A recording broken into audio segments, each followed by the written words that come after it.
আসসালামু আলাইকুম।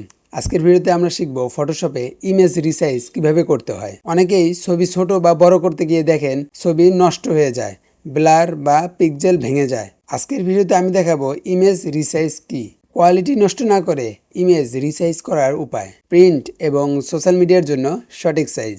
তাহলে চলুন শুরু করা যাক। ইমেজ রিসাইজ মানে কি? একটি ছবির হাইট এবং ওয়েট পরিবর্তন করাকেই রিসাইজ বলে। একটা উদাহরণ দিলে সবচেয়ে ভালো বুঝবেন। ধরুন আপনার কাছে একটা ইমেজ আছে, সেই ইমেজটার সাইজ 1920x1080।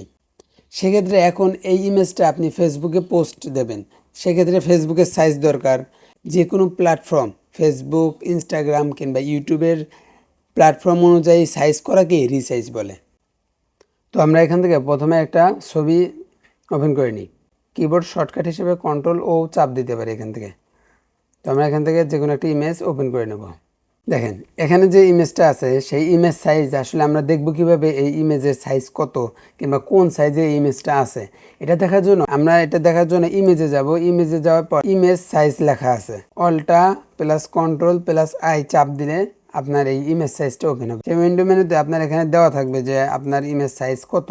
এখানে ইমেজ সাইজ অরিজিনাল সাইজ যেটা সেটা দেওয়া আছে 2100x1500, আর এখানে রেজুলেশনটা দেওয়া আছে 300।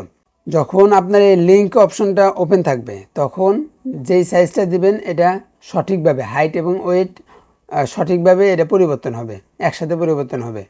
দেখেন রেজুলেশন আছে 300 দেওয়া আছে কিংবা রেজুলেশন আছে 300। এখন যদি আপনার ইমেজ প্রিন্ট করেন, যে কোনো আপনার ইমেজ প্রিন্ট করেন, সেক্ষেত্রে কিন্তু আপনার ইমেজের সাইজ 300 দিতে হবে। আর যদি আপনি ওয়েবসাইটে কিংবা আপনার সোশ্যাল মিডিয়ায় পোস্ট করেন, সেক্ষেত্রে আপনার ইমেজ সাইজটা 72 দেবেন। আর এই পাশে আছে পিক্সেল, এখানে বিভিন্ন সাইজ দেওয়া আছে। আপনি আসলে এই ইমেজটা ছোট বড় যে করবেন, এটা পিক্সেল হিসেবে করবেন না ইঞ্চি হিসেবে করবেন না মিলিমিটার হিসেবে করবেন, এই সাইজগুলো এখানে দেওয়া আছে। সেন্টিমিটার, পয়েন্টস, পিকো, পিকাস, কলামস, যে হিসেবে আপনি এটা দিতে চান সেই সাইজগুলো এখানে দিতে পারেন। দেখেন এরপর আছে রিস্যাম্পল। নিচে দেখেন টিকমার্ক দেওয়া আছে রিস্যাম্পল। এই রিস্যাম্পল যদি আপনার অন করা থাকে কিংবা এখান থেকে অটোমেটিক করে দেওয়া থাকে, সেক্ষেত্রে কি হয়, আপনার যে এই ইমেজটা, এই ইমেজের যে একটা পিক্সেল আছে, এক একটা ক্ষুদ্র ক্ষুদ্র পিক্সেল আছে, এই পিক্সেলটা অটোমেটিক তৈরিও করতে পারে। যখন আমি নতুন করে একটা সাইজ দেবো হাই রেজলিউশন, তখন সে কী করবে, এটা টিকমার্ক, রিস্যাম্পলের টিকমার্ক দেওয়া থাকলে তখন সে নতুন করে তৈরি করবে।